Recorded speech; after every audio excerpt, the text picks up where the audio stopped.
नमः शिवाय। श्री महालक्ष्मी नमः। नमो भगवते वासुदेवाय। जय मां सरस्वती। जय श्री कृष्ण। राधे राधे। क्या आप जानते हैं कि साल में आने वाली सभी एकादशियों में से एक ऐसी भी एकादशी है जो अनजाने में किए गए पापों तक का नाश कर देती है? जी हां, आने वाली चैत्र मास के कृष्ण पक्ष की पाप मोचनी एकादशी ऐसी ही चमत्कारी मानी जाती है। कहा जाता है कि जो व्यक्ति इस एकादशी का व्रत और विधि पूर्वक पूजा करता है, उसके जीवन के बड़े से बड़े पाप भी धीरे धीरे समाप्त होने लगते हैं और भगवान विष्णु की विशेष कृपा प्राप्त होती है। वैसे तो हिंदू धर्म में प्रत्येक एकादशी का अपना महत्व है, लेकिन चैत्र मास के कृष्ण पक्ष में आने वाली एकादशी पाप मोचनी एकादशी कहलाती है। जैसा कि इसके नाम से ही स्पष्ट है, ये एकादशी मनुष्य के पापों का मोचन करती है, पापों का नाश करती है और जीवन में आने वाली अनेक बाधाओं से रक्षा करती है। अब आइए जानते हैं कि पाप मोचनी एकादशी की पूजा विधि क्या है। अब जान लेते हैं पाप मोचनी एकादशी की पूजा विधि क्या है। एकादशी व्रत त्रिदिवसीय अनुष्ठान होता है। इस एकादशी के जो नियम है वह व्रत के एक दिन पूर्व से आरंभ हो जाएंगे और पारण के साथ वह नियम समाप्त होंगे। व्रत के एक दिन पूर्व ही आपको कुछ वस्तुओं का त्याग करना है, जैसे लहसुन प्याज आदि का त्याग कहा गया है। शहद का प्रयोग भी वर्जित कहा गया है। एकादशी के तीनों दिन, व्रत के एक दिन पहले, व्रत वाले दिन और व्रत के अगले दिन जब आप पारण करते हैं, शहद का प्रयोग नहीं किया जाता है। कुछ लोग मदिरा पान करते हैं, मांसाहार भी करते हैं, परंतु वह एकादशी का व्रत भी करते हैं। तो ऐसे लोगों को अवश्य ही एक दिन पूर्व इन सभी का त्याग कर देना चाहिए। ऐसा नहीं कि आज तो खूब खाए पिए और कल आप व्रत करें। व्रत के एक दिन पूर्व मसूर की दाल नहीं खानी चाहिए, चने का साग नहीं खाना चाहिए और एक ही समय भोजन करना चाहिए। ऐसा नियम शास्त्र कहते हैं। रात्रि में अन्न ग्रहण नहीं करना चाहिए, दोपहर के बाद अन्न ग्रहण नहीं करना चाहिए। इस प्रकार से एक दिन पूर्व का समय व्यतीत होगा। रात्रि में दंत धावन करके सोइए, क्योंकि एकादशी के दिन आपको टूथपेस्ट या मंजन का प्रयोग नहीं करना चाहिए। आजकल जो भी टूथपेस्ट या मंजन आ रहे हैं, उन सभी में या तो नमक होता है या केमिकल होते हैं और दोनों ही आपके व्रत को भंग करते हैं। तो यदि आपके पास व्रत वाला मंजन हो तो आप वो प्रयोग कर सकते हैं, अन्यथा आपको कोई और मंजन या पेस्ट नहीं करना है। एकादशी व्रत वाले दिन आपको सूर्योदय से पहले उठना चाहिए। उठने के बाद स्नान आदि कीजिए। स्नान आदि करके स्वच्छ वस्त्र धारण कीजिए। स्वच्छ वस्त्र धारण करके एकादशी के व्रत का पूजन करेंगे। आज की पूजा से पहले संकल्प किया जाएगा और फिर कथा सुनी जाएगी। तो आइए अब हम जान लेते हैं कि क्या सामग्री है जिसकी आवश्यकता इस एकादशी पर होगी आपको पूजा के लिए, और कैसे आपको पूजन आदि के कार्य करने चाहिए। इस एकादशी में आहार क्या लेना है, कब खाना चाहिए। एकादशी वाले दिन स्नान आदि से निवृत्त होकर जो भी आपका पूजा स्थल है वहां पर साफ सफाई आदि करके एक चौकी स्थापित करेंगे। सामग्री एक बार आप नोट कर लीजिए क्या क्या आवश्यक रहेगी। भगवान नारायण का कोई भी स्वरूप, आपके पास कोई प्रतिमा हो तो प्रतिमा लीजिए, प्रतिमा नहीं तस्वीर है तो तस्वीर लीजिएगा। उनको स्थापित करने के लिए एक चौकी की आवश्यकता होगी। चौकी पर बिछाने के लिए लाल या पीला वस्त्र लीजिएगा। भगवान के सामने घी का दीपक रखना है तो एक दिया लीजिएगा और उतनी ही मात्रा में घी चाहिएगा। रोली मोली पान सुपारी लौंग इलायची धूप दीप इत्र जनेऊ, खुले फूल हो तो फूल ले लीजिए, माला मिल जाए तो माला ले लीजिएगा। पंचामृत बनाने के लिए कच्चा दूध, दही, घी, शक्कर और गंगा जल, ये चीजें आपको लेनी है। शहद का प्रयोग नहीं होगा, थोड़ी थोड़ी मात्रा में ये ली जाएंगी। ये सभी सामग्री आपने एकत्र कर लेनी है। एकत्र करके पूर्व दिशा की ओर मुख करके बैठ जाइए। जो भी आपका पूजा स्थल है वहां पर सारी सामग्री लें। एक लोटा लीजिएगा तांबे का, उसमें पहले थोड़ा सा गंगा जल भरिएगा, फिर शुद्ध जल भरिएगा और सबसे पहले उस स्थान का शुद्धिकरण करेंगे, फिर सामग्री का शुद्धिकरण साथ ही साथ करेंगे, क्योंकि यह सामग्री आप तक आने से पहले न जाने कितने हाथों से होकर निकली है, कौन किस अवस्था में था, इसीलिए इसका शुद्धिकरण आवश्यक होता है। भगवान को अर्पित करने से पहले लौटे में जो जल भरा है, फूल के माध्यम से उस जल के छींटे दीजिए सामग्री के ऊपर और उस स्थान पर जहां आपने पूजा करनी है।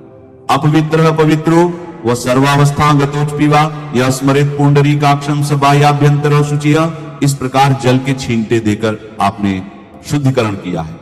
और चौकी पर बिछाइए, चौकी पर लाल या पीला जो वस्त्र है वो बिछाइए भगवान नारायण की स्थापना करेंगे।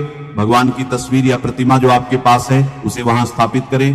भगवान नारायण को विराजमान कीजिए, उनके सामने दीपक रखिए। घी का दिया रख रहे हैं तो भगवान की दाहिनी ओर रखिएगा, तेल का दिया रख रहे हैं तो बाईं ओर रखिएगा, और उसके विपरीत दिशा में धूप स्थापित कीजिएगा।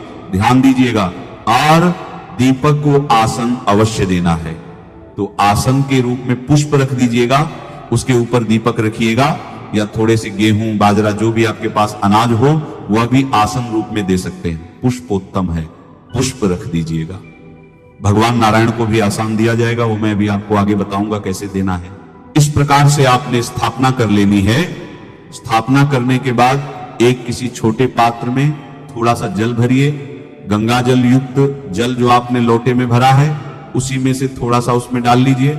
ये आपके आचमन के लिए और हाथ धोने के लिए है। इस प्रकार स्थापना करके आपको पूजन करना है। पूजन कैसे करना है संक्षेप में वो भी एक बार समझ लीजिए।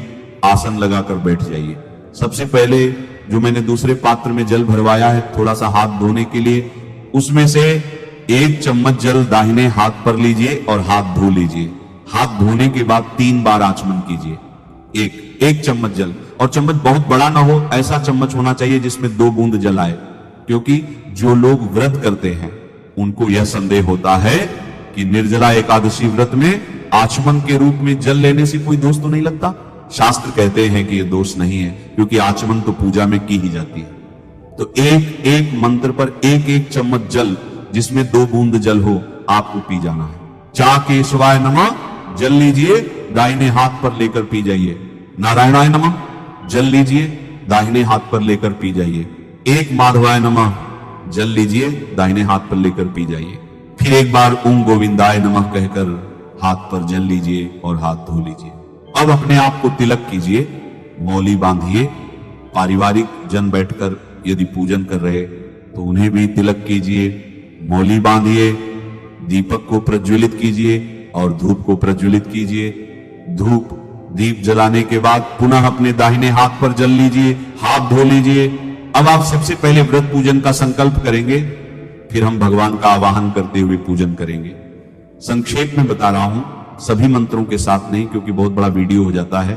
संकल्प करने के लिए दाहिने हाथ पर जल लीजिए, पुष्प है तो पुष्प ले लीजिए। 1 का सिक्का दक्षिणा के रूप में रख लीजिए, अधिक रखना चाहे तो रख सकते हैं। 3 बार विष्णु विष्णु विष्णु कहकर अपना नाम, अपना गोत्र, जिस स्थान पर बैठकर पूजन कर रहे हैं, मंकान नंबर, क्षेत्र का नाम, शहर का नाम, चैत्र मास, कृष्ण पक्ष, एकादशी तिथि में, आयु, आरोग्यता, प्राप्त संपत्ति की वृद्धि, अर्थात भगवान नारायण की प्रसन्नता के लिए एकादशी व्रत करूंगा, यह संकल्प किया। अह विष्णुहा विष्णुहा विष्णुहा, और यह संकल्प भगवान के चरणों में अर्पित कर दीजिए। संकल्प करने के बाद हाथ में 5 पुष्प ले लीजिए और भगवान से निवेदन कीजिए कि हे प्रभु, हे भगवान विष्णु, यह पुष्प मैं आपको आसन के रूप में अर्पित कर रहा हूं। आप इन्हें आसन के रूप में स्वीकार करें और यहां आकर विराजमान हो, जिससे कि हम आपका पूजन कर सके। इस प्रकार से वे पुष्प भगवान को अर्पित कर दीजिए, ये भाव रखते हुए कि आपने भगवान को पुष्प का आसन दिया है। अब वे आसन पर विराजमान हो गए हैं। अब आप भगवान का पूजन करेंगे। पूजन करने के लिए सबसे पहले भगवान को उद्वासन, फिर अर्घ्य, फिर आचमन कराएंगे, स्नान कराएंगे, पंचामृत से स्नान कराएंगे, पुनः शुद्ध जल से स्नान कराएंगे। उसके बाद वस्त्र के रूप में मौली का टुकड़ा तोड़कर अर्पित कीजिएगा। इत्र लगाइएगा, इत्र को फूल पर लगाकर अर्पित कर सकते हैं। तिलक लगाइएगा, भगवान को तिलक लगाकर फूल, माला, पुष्प अर्पित कीजिएगा। फूल, माला, पुष्प आदि अर्पित करने के बाद भगवान को धूप दिखाइए, दीप दिखाइए और नैवेद्य के रूप में भोग अर्पित कीजिए भगवान को। भोग में आप मिठाई अर्पित कर सकते हैं, फल अर्पित कर सकते हैं।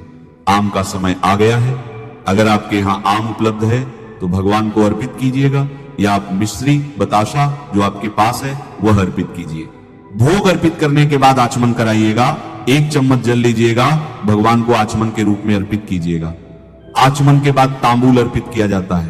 पान का पत्ता लीजिए, उस पर 2 लौंग, 2 इलायची, 1 सुपारी रखिए और भगवान को अर्पित कीजिए। जो भी दक्षिणा अर्पित करनी है और हाथ जोड़कर भगवान को नमस्कार कीजिए। इस प्रकार से आपने आज के दिन की पूजा कर ली। ये पूजा करने के बाद अब आपको एकादशी की कथा सुननी है। कथा सुनने के बाद विष्णु सहस्त्र नाम का श्रवण करना है और फिर भगवान की आरती करनी है। आरती करने के बाद फिर आप नियमों के अनुसार दिन को व्यतीत करेंगे। आगे के नियम ये हैं, शांत रहते हुए भगवान के चरणों में मन को लगाते हुए दिन को व्यतीत कीजिए। किसी के साथ अनुचित व्यवहार न कीजिए, क्रोध न कीजिए और ब्रह्मचर्य का पालन करते हुए दिन को व्यतीत कीजिए। सायंकाल को कीर्तन करना चाहिए। कीर्तन की महिमा है। कीर्तन अगर आसपास कहीं मंदिर में होता है तो वहां जाइए। अगर आप कहीं न जा सके या संभव न हो या कीर्तन ही नहीं होता हो, आसपास कीर्तन होता हो, तो आप वहां जाकर रात्रि जागरण कर सकते हैं। क्योंकि भगवान नारायण कहते हैं कि जो नाच गाकर मृदंग आदि बजाकर कीर्तन नहीं कर सकते, वे इन पाठों को सुनकर कीर्तन का लाभ ले सकते हैं। इसके बाद रात्रि जागरण की महिमा है। रात्रि जागरण में ध्यान देने वाली बात यह है कि कम से कम 12 बजे तक तो जागिए और ये जो पाठ स्तोत्र हैं उनका श्रवण कीजिए। आहार की बात करूं तो इसमें आपको अन्न तो खाना ही नहीं है, फलाहार ही लेना चाहिए। नमक और मिर्च पूर्णतः वर्जित है। केवल फल और दूध पर अगर आप इस व्रत को करें तो श्रेष्ठतम रहेगा। इस प्रकार यह दिन आपको व्यतीत करना है। पारण के लिए अगले दिन आपको सूर्योदय से पहले उठ जाना चाहिए। उठने के बाद स्नान आदि करके स्वच्छ वस्त्र धारण कीजिए। पूजा स्थल पर पुनः पूजन कीजिएगा, पारण कीजिए और उसके बाद ब्राह्मण को दान दक्षिणा आदि देकर व्रत का पालन पूर्ण करें। अब बात करते हैं कि इस एकादशी का व्रत कब किया जाएगा। ध्यान दीजिएगा, इस एकादशी पर कुछ ऐसी संभावनाएं बन रही हैं, क्योंकि यह तिथि सुबह सुबह शुरू हो रही है, तो ऐसे में लोग गलती कर बैठते हैं और लोग दशमी वेधा एकादशी कर लेते हैं। आप ये गलती भूल कर भी न कीजिएगा, क्योंकि अगर आपने दशमी वेधा एकादशी की तो हमारे पुराने दर्शक जानते होंगे, शास्त्र कहते हैं कि वह व्यक्ति घोर नरक में जाता है। अब बात करते हैं कुछ विशेष सावधानियों की और कुछ गलतियों की, जिन्हें करने से बचना चाहिए, अन्यथा आपका व्रत भंग हो सकता है। इस दिन भूलकर भी चावल, गेहूं, दालें, मांसाहार, लहसुन, प्याज या तामसिक भोजन का सेवन नहीं करना चाहिए, क्योंकि इन्हें एकादशी में वर्जित माना गया है। क्रोध करना, झूठ बोलना, चुगली करना, किसी का अपमान करना या मन में बुरे विचार रखना भी व्रत की शुद्धता को नष्ट करता है। बिना स्नान किए पूजा करना, भगवान विष्णु की आराधना न करना या व्रत का संकल्प लेकर बीच में तोड़ देना भी अशुभ माना जाता है। इसके अतिरिक्त ब्रह्मचर्य का पालन न करना, दिन भर सोते रहना या दान पुण्य से दूर रहना भी व्रत के प्रभाव को कम कर देता है। इसलिए इस दिन मन, वचन और कर्म से पवित्रता बनाए रखना ही सच्चा एकादशी व्रत माना जाता है। पाप मोचनी एकादशी केवल एक व्रत नहीं, बल्कि आत्मशुद्धि और नई शुरुआत का पावन अवसर माना गया है। मान्यता है कि इस दिन श्रद्धा से भगवान विष्णु का पूजन, व्रत, कथा श्रवण और दान करने से जीवन के ज्ञात अज्ञात दोषों का क्षय होता है और मन में सकारात्मक ऊर्जा का संचार होता है। यह एकादशी हमें सिखाती है कि केवल उपवास ही नहीं, बल्कि अपने विचारों, व्यवहार और शब्दों को भी पवित्र रखना आवश्यक है, तभी व्रत का सच्चा फल प्राप्त होता है। जो भक्त सच्चे मन से प्रभु का स्मरण करते हैं, उनके जीवन में अटके हुए कार्यों में गति आती है और मानसिक शांति प्राप्त होती है। इसलिए इस पावन दिन आप भी संकल्प लें कि बुरे विचारों, क्रोध और नकारात्मकता को त्याग कर धर्म और सदाचार के मार्ग पर चलेंगे। तो इस बार एकादशी तिथि, जो कि चैत्र मास के कृष्ण पक्ष की एकादशी है, 14 मार्च दिन शनिवार को सुबह 8:12 से शुरू हो रही है। एकादशी तिथि वैसे तो शनिवार को पूरा दिन और पूरी रात रहने वाली है और एकादशी तिथि 15 मार्च रविवार को सुबह 9:16 पर समाप्त होगी। इसके बाद में द्वादशी तिथि लग जाएगी। क्योंकि शनिवार को दशमी तिथि मिली एकादशी है, इसीलिए वैष्णव जन हो या गृहस्थ जन हो, उन्हें 15 मार्च दिन रविवार को एकादशी का उपवास करना उत्तम रहेगा। हालांकि लोग 14 मार्च दिन शनिवार को भी एकादशी का व्रत कर सकते हैं, लेकिन दशमी तिथि मिली एकादशी को शुद्ध नहीं माना जाता है। इस बार 15 मार्च दिन रविवार को ब्रह्म मुहूर्त सुबह 5:02 से 5:50 तक रहेगा। सूर्योदय होगा सुबह 6:39 पर, सूर्यास्त होगा शाम 6:32 पर, परिघ योग सुबह 10:25 तक रहेगा। बाद में शिव योग प्रारंभ होगा। इस दिन राहु काल शाम 4:30 से 6 बजे तक रहेगा। एकादशी की प्रातःकाल पूजा का मुहूर्त सुबह 5:19 से 6:31 तक रहेगा और शाम की पूजा शाम 6:27 से लेकर 7:41 के बीच में कर सकते हैं, क्योंकि इस दिन रविवार पड़ रहा है, एकादशी है। इसलिए एकादशी के नियमों का पालन करते हुए रविवार के दिन तुलसी जी में जल अर्पित न करें, लेकिन सुबह और शाम तुलसी जी में धूप दीप अवश्य जलाएं, क्योंकि 15 मार्च दिन रविवार को ही मीन संक्रांति का महापर्व भी है। तो इस दिन पुण्यकाल और महापुण्यकाल का विशेष महत्व रहता है। तो इस दिन पुण्यकाल सुबह 6:31 से लेकर दोपहर 12:30 तक रहेगा। वहीं महापुण्यकाल का समय सुबह 6:31 से 8:31 तक रहेगा। तो इन दोनों शुभ मुहूर्तों में आप एकादशी की भी और मीन संक्रांति की भी पूजा कर सकते हैं, जिसमें सूर्यदेव और श्री विष्णु भगवान की पूजा कर सकते हैं, पितरों को जल अर्पित कर सकते हैं, क्योंकि संक्रांति के दिन पितरों के नाम से जो कुछ भी शुभ काम किए जाते हैं, जैसे दान पुण्य तर्पण श्राद्ध पिंडदान आदि, उनसे पितरों को भी मुक्ति मिलती है। और द्वादशी तिथि 15 मार्च रविवार को सुबह 9:17 से शुरू होगी। इसी के साथ हरिवासर का समय भी शुरू हो जाएगा। 16 मार्च सोमवार को सुबह 9:41 तक द्वादशी तिथि का समापन होगा। अगर जो लोग जानकारी के अभाव में या फिर एकादशी लग रही है, इस कारण से शनिवार को एकादशी का उपवास रख रहे हैं, उनके लिए जानकारी दे दे कि रविवार को सुबह से लेकर दोपहर के बाद तक हरिवासर का समय रहेगा, जिस दौरान एकादशी का व्रत नहीं खोला जाता है।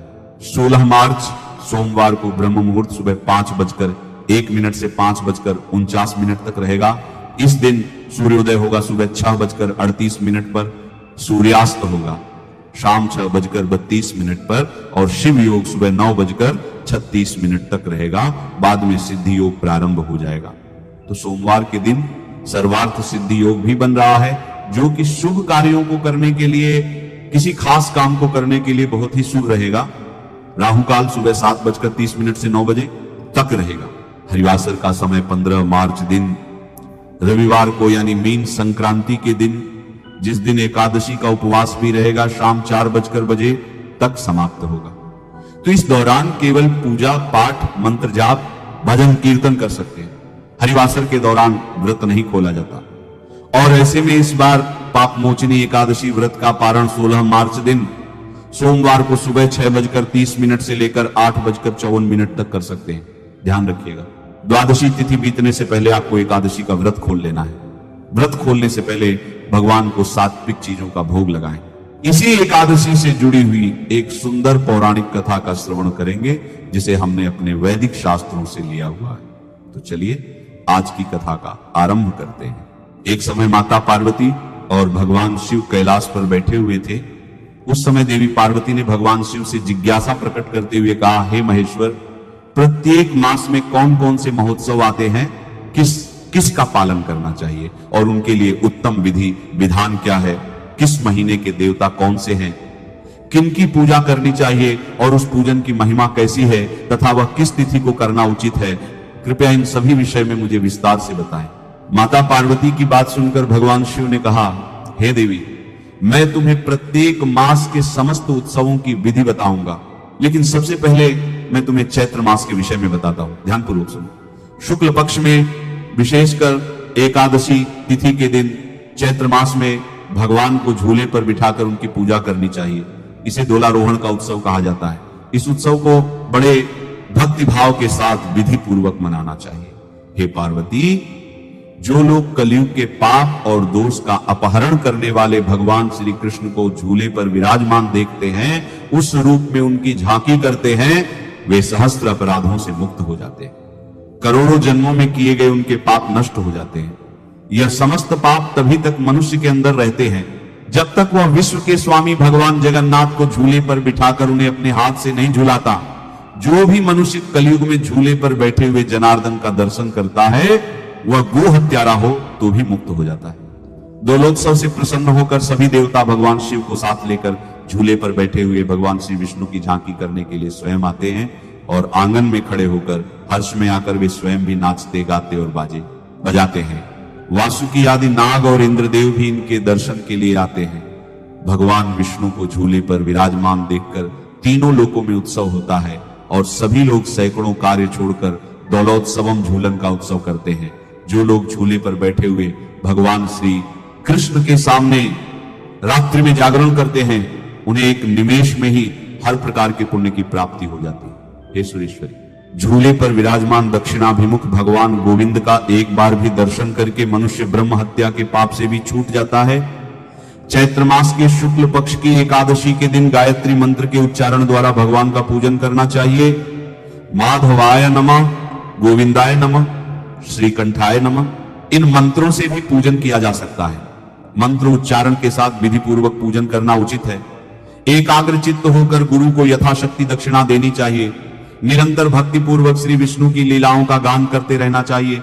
इससे उत्सव पूर्ण होता है। झूले पर विराजमान भगवान श्री हरि सभी पापों को हरने वाले हैं। जहां दोलोत्सव होता है वहां देवता, गंधर्व, किन्नर और ऋषि बहुत बार दर्शन के लिए आते हैं। उस समय नमो भगवते वासुदेवाय इस मंत्र द्वारा षोडश उपचार से विधिवत उनकी पूजा करनी चाहिए। अंग न्यास, कर न्यास, शरीर न्यास सब कुछ 12 अक्षर मंत्र से करना चाहिए और इस आगमोक्त मंत्र से ही महान उत्सव कार्य संपन्न करना चाहिए। नारद आदि देवर्षियों को तथा विश्वक्सेन आदि भक्तों को स्थापित करना चाहिए और उसके बाद 5 प्रकार के बाजों की आवाज के साथ विद्वान पुरुष भगवान की आरती करें। प्रत्येक प्रहर में यत्न पूर्वक पूजा करनी चाहिए और तत्पश्चात नारियल तथा सुंदर केलों के साथ जल से भगवान को अर्घ्य देना चाहिए। अर्घ्य देते समय इस मंत्र का उच्चारण करना चाहिए। आरती का देव देव जगन्नाथ शंख चक्र गदाधर। अर्घ्य गृहाण में देव कृपया पर्या सहित और सभी लोग बारी बारी से भगवान को झुलाएं। हे सुरेश्वरी, पृथ्वी पर जो जो तीर्थ और क्षेत्र हैं वे सभी उस दिन भगवान का दर्शन करने आते हैं। यह समझकर महान उत्सव करना चाहिए। इस प्रकार कहते हुए भगवान शिव ने अब वैशाख मास के विशेष उत्सवों का वर्णन करना आरंभ किया। भगवान शिव ने कहा, वैशाख मास की पूर्णिमा के दिन वैष्णव पुरुष भक्ति, उत्साह और प्रसन्नता के साथ जगदीश्वर भगवान को जल में पधराकर उनकी पूजा करे। एकादशी तिथि के दिन अत्यंत हर्ष में आकर गीत, वाद्य और नृत्य के साथ यह पुण्यमय उत्सव करे। भक्ति पूर्वक श्री हरि की लीलाओं का गान करते हुए इस उत्सव को मनाना चाहिए और उस समय भगवान से प्रार्थना करते हुए कहना चाहिए, हे देवेश्वर, इस जल में शयन कीजिए। जो लोग वर्षा काल के आरंभ में भगवान जगन्नाथ को जल में शयन कराते हैं उन्हें कभी नर्क की ज्वाला में नहीं तपना पड़ता।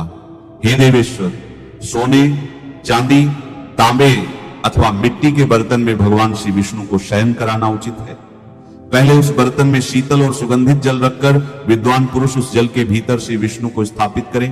गोपाल या श्री राम नामक मूर्ति की स्थापना करें अथवा शालिग्राम शिला को ही स्थापित कर सकते हैं। कोई भी प्रतिमा जल में रख सकते हैं, उससे होने वाले पुण्य का कोई अंत नहीं है।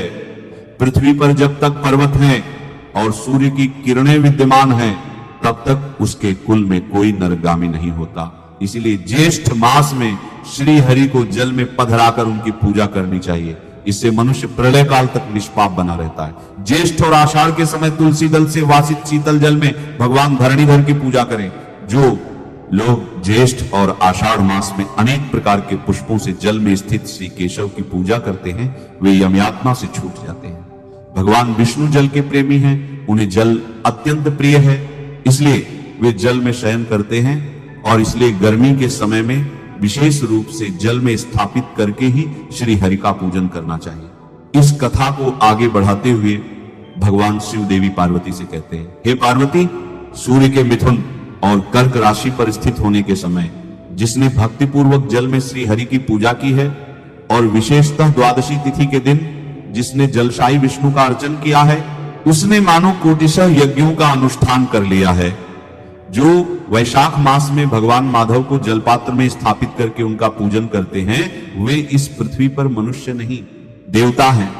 जो द्वादशी की रात्रि में जलपात्र में गंध डालकर उसमें भगवान गरुड़ध्वज की स्थापना करते हैं, पूजा करते हैं, वे मोक्ष के भागी बन जाते हैं। जो श्रद्धारहित पापी आत्मा, नास्तिक और तर्क में स्थित रहने वाले हैं, यह 5 व्यक्ति पूजा के फल के भागी नहीं बनते। इस प्रकार जो जगत के स्वामी महेश्वर श्री विष्णु को सदा जल में रखकर उनकी पूजा करता है, वो मनुष्य सदा के लिए महापापों से भी मुक्त हो जाता है। जल में भगवान की पूजा करते समय इस मंत्र द्वारा जल को अभिमंत्रित करना चाहिए और यह मंत्र है क्ली कृष्णाय गोविंदाय गोपी जन वल्लभाय नमः।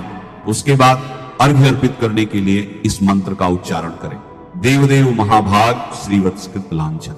महादेव नमस्ते सस्तु नमस्ते विश्वभावन अर्घ्यं गृहाण भूदेव मुक्ति में देहि सर्वदा। हे देवदेव महाभाग श्रीवत्स के चिन्हों से युक्त महान देवता विश्व को उत्पन्न करने वाले भगवान विश्वरूप नारायण मेरा अर्घ्य ग्रहण करे और मुझे सदा के लिए मोक्ष प्रदान करे। जो मनुष्य इस प्रकार से नाना पुष्पों को अर्पित करके गरुड़ासन भगवान विष्णु की पूजा करता है वह समस्त बाधाओं से मुक्त होकर श्री विष्णु के सायुज्य को प्राप्त करता है। द्वादशी के दिन एकाग्र चित्त होकर रात्रि में जागरण करके अविकारी और अविनाशी भगवान विष्णु का भक्ति पूर्वक भजन करना चाहिए। इस तरह भक्ति की इच्छा रखने वाले पुरुषों को भक्तिभाव से तत्पर होकर भगवान विष्णु का वैशाख संबंधी उत्सव मनाना चाहिए। ऐसा करने से कोटि यज्ञों के समान फल मिलता है और इस उत्सव को करने वाला पुरुष राग और द्वेष से मुक्त होकर महामोह की निवृत्ति करके इस लोक में सुख भोगता है और अंत में श्री विष्णु के सनातन धाम को जाता है। वेद के अध्ययन से रहित और शास्त्र के स्वाध्याय से शून्य मनुष्य भी श्री हरि की भक्ति पाकर वैष्णव पद को प्राप्त कर सकते हैं। इस प्रकार कहते हुए भगवान शिव ने अपनी कथा का समापन किया। नमः शिवाय। श्री महालक्ष्मी नमः। नमो भगवते वासुदेवाय। जय मां सरस्वती। जय श्री कृष्ण। राधे राधे।